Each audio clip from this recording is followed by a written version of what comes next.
Hey, what's up guys, and welcome back to the channel. And today I want to talk about what's been happening surrounding Destiny 2.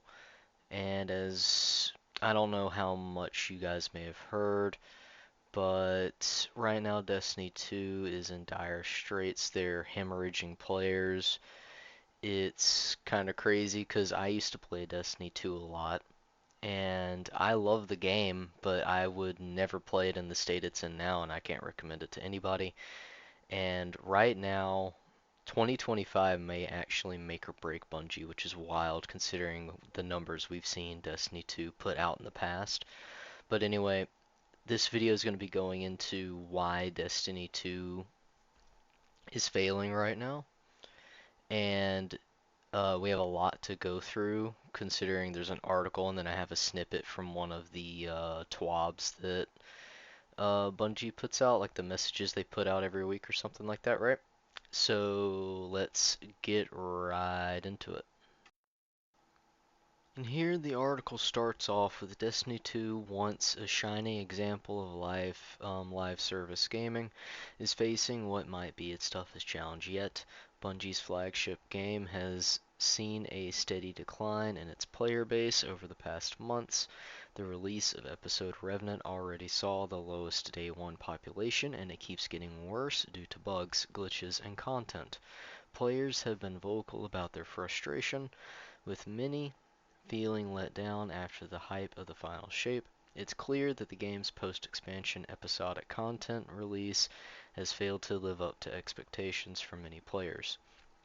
Now, I've heard from various sources, whether it's YouTube or friends that I know that still play the game, that Episode Revenant has been the single buggiest season ever released in Destiny 2. Like, I've heard that content creators like Astacross, who normally do like quest guides and stuff like that, have had to do 2 quest guides per quest because the quests can get bugged out to the point where you can't complete them unless you do a specific thing. Like, I heard about there was one quest that would bug out if you logged on to a different account, like another character, I think, if I picked that up correctly. But the point is that it shouldn't be up to the content creators to provide players with ways to get around problems with the game. This is stuff that should be fixed ASAP because it's really going to turn people away from the game. And the player count was already in decline leading up to episode Revenant because the story just hasn't really been popping off. I played the first episode after the final shape, and the story was just kind of meh. But I guess now this is coming to a head with episode Revenant because the story just isn't really going uh, anywhere super hype like with the final shape. And another thing we have to keep in mind is that in the final shape, the big bad guy, the Witness, he's gone. This is like the MCU with Thanos. It's like that situation where the big bad guy is dead, so what is there really to do after that, you know? So the story has really just been kind of treading water after the death of the Witness, and it's not really encapsulating people anymore. And we can see that with how player counts are declining the way they are. And we'll get more into the content later, but I just kind of wanted to talk a little bit about how the story's been going from what I've seen and what I've heard. But anyway, let's get to the next part of this intro. The last part of this intro reads that there are multiple factors to Destiny 2's declining player population.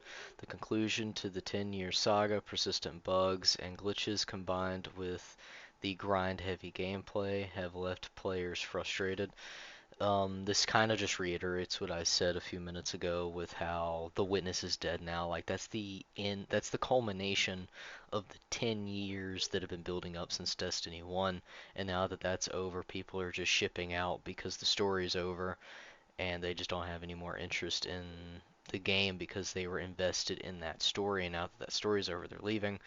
And and with the persistent bugs like the dawning event this last December, um, the dawning event, from what I've heard, was really buggy. It was actually broken, but the only bug that Bungie rushed to fix was the fact that the event card that normally you have to pay for the event card everyone got for free. And Bungie, they wasted no time going to fix that, I'm sure.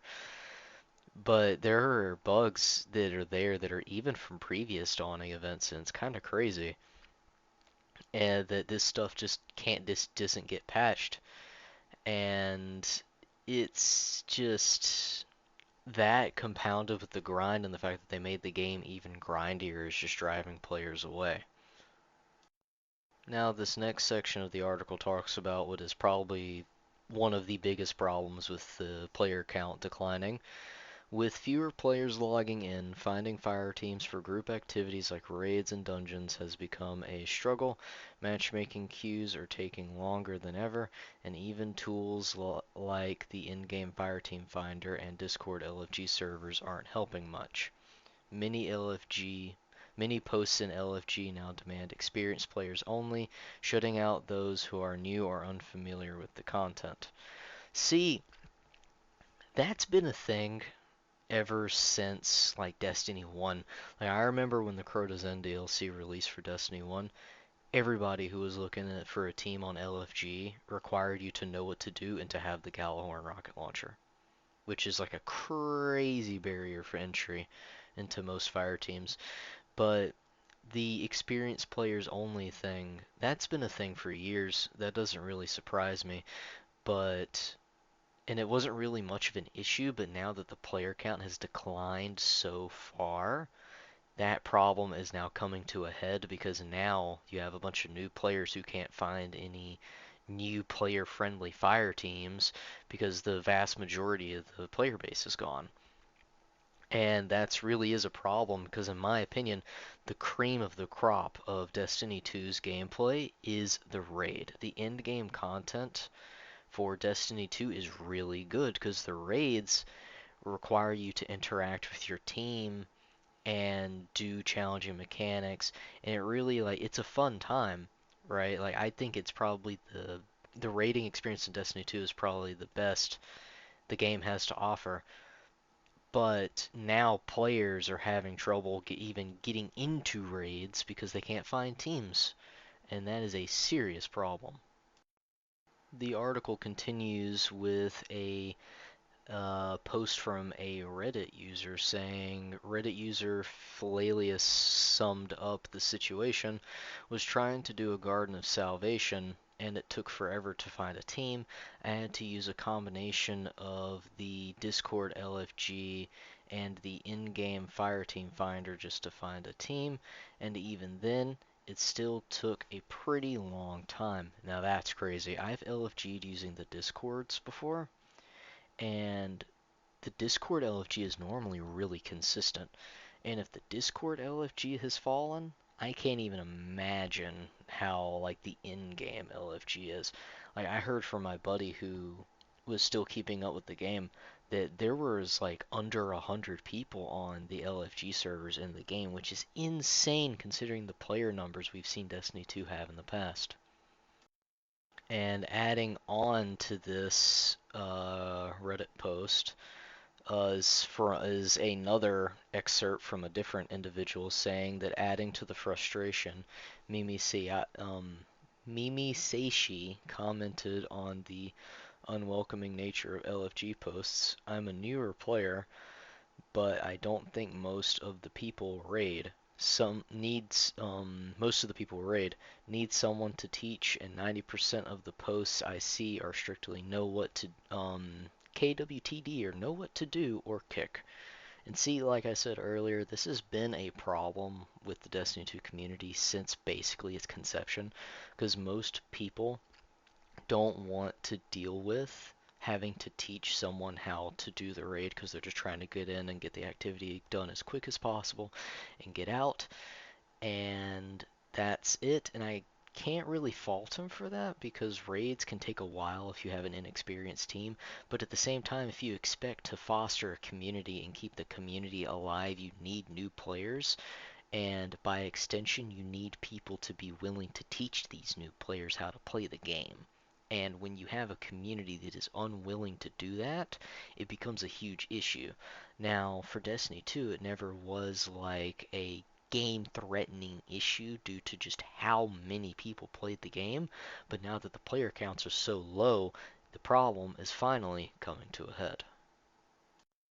And one thing that really is compounding this problem is the long-standing issues with the game. As this article states here, long-standing issues like repetitive gameplay loops and delayed quality of life updates have further eroded player morale. On top of that, the recent layoffs at the company didn't help either. All of this has led to a steep decline in the game's player base. Yes, the layoffs are definitely a big factor because lo and behold, when you lay off almost the whole QA team at Bungie, you begin to have problems with the game, especially with the community because feedback just basically falls on deaf ears. I mean, I've been seeing many things online with feedback to Bungie basically being acknowledged with, "Oh, we'll get to it. We understand. We're sorry. We'll get to it when we can." And it's like, sorry, we're expecting a bit more than the bare minimum, right? We expect you to fix your game and make it better, you know? Like, it's just it's crazy how they could let a golden goose like Destiny 2 that has made them so much money in the past flop like this and not doing anything, especially with Sony. Sony acquired Bungie for a huge amount of money, and yet the very game that they acquired Bungie to get under their wing is failing so hard, and I don't know why Sony isn't lighting the fire under Bungie to try and get this fixed. And another thing with the repetitive gameplay loops, that is definitely a problem Destiny 2 has, because it feels like every new seasonal activity or event or whatever is some flavor of pick up orb, dunk orb, throw orb here, stand on plate until plate is captured. Like, it always has something to do with orbs and plates and stuff, and it's like, it almost feels like there's nothing like really new. Now, obviously, I can't really speak for the new episode, but judging by the fact that repetitive gameplay is still a complaint in the community, I can say with confidence that it probably is something along those lines.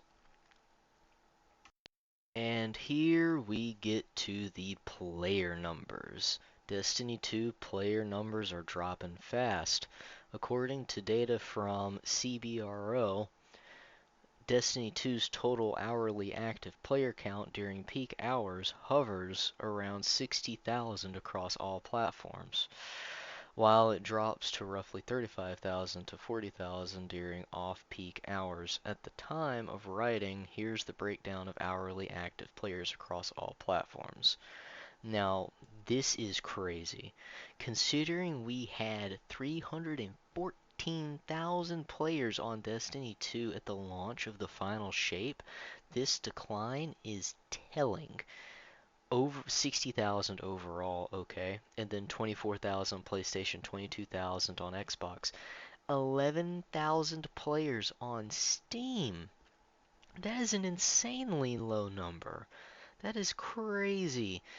Like, the final shape as a DLC was fine, but the episodes after that and Bungie's mishandling of the game has clearly killed it.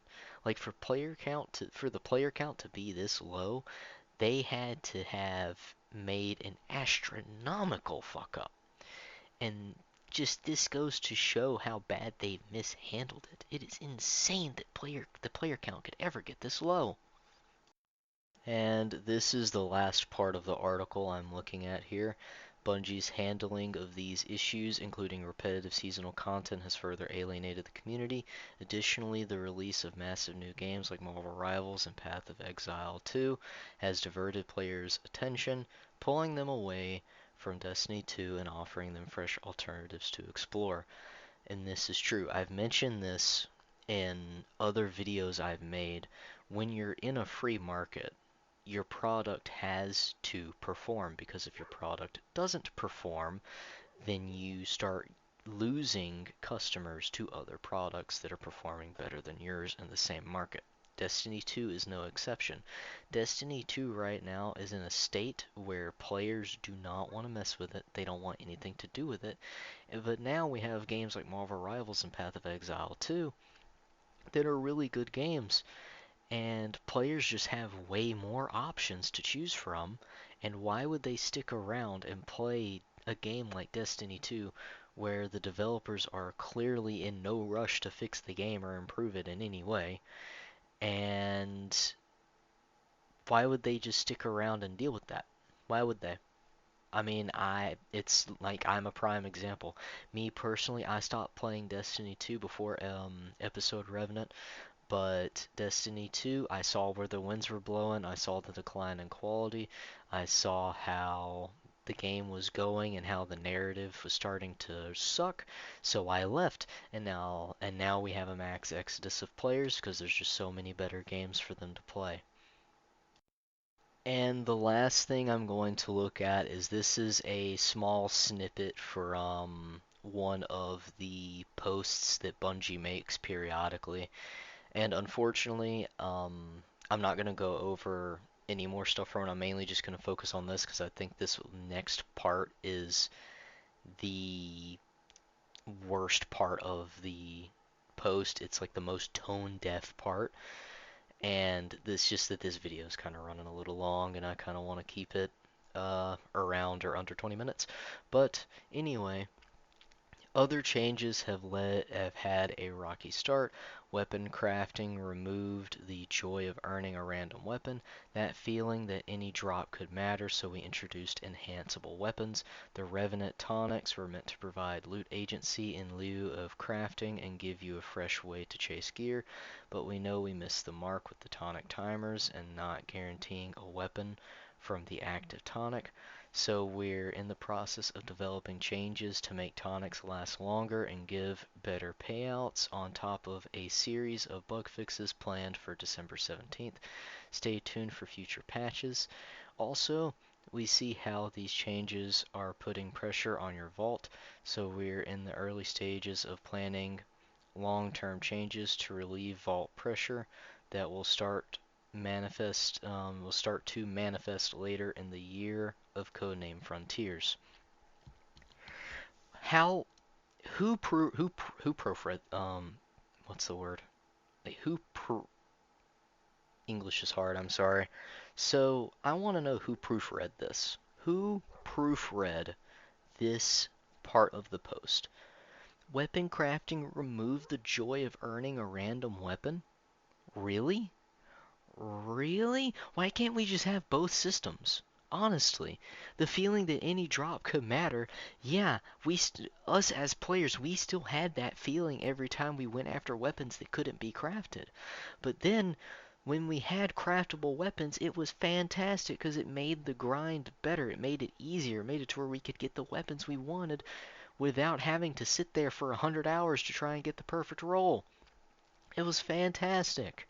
And then the Revenant tonics, obviously I haven't played an episode Revenant, but from what I've heard from a buddy of mine who has played, the tonics are terrible. They're buggy, the system doesn't freaking work, the tonics are super grindy. When you craft them, they have a timer so they can expire. It's like, what are you doing, Bungie? So many people loved the crafting system. It was fantastic. Oh, so many people loved it when it came out in Witch Queen, and now you're just gonna do away with it? Really? Really? How stupid are you? Why can't we just have both systems? It's literally the best of both worlds. One system lets us get the weapons we want without all the hassle, and the other one gives us the big payoff of finally getting that perfect roll. Like, I don't understand. Like, how tone deaf can you be? Like, really? Anyway, that's all I really wanted to go over. It's sad to watch because I love Destiny 2. It's a game that has been with me for a while, like for 10 years actually, because I played since the beginning of Destiny 1, and it's sad to see it go the way it's going, but I just can't really, I can't play the game it's being mismanaged too bad. Like the story isn't good, the gameplay is repetitive, it's too grindy. Like it's not it. And I'm not surprised that a lot of other people feel the same way. And I can't blame them for leaving. So, thank you guys for tuning in. And just so you guys can see it, here's the current player count for Destiny 2. And as you can see, it's not much better than what the article mentioned. It's still hanging like a little bit below 20,000 players. And this is like in the evening, like getting into late evening, at least where I'm at. So, like, it's still not very good, especially when you consider what we've seen in the past. But, anyway, thank you guys for watching. I'll see you next time.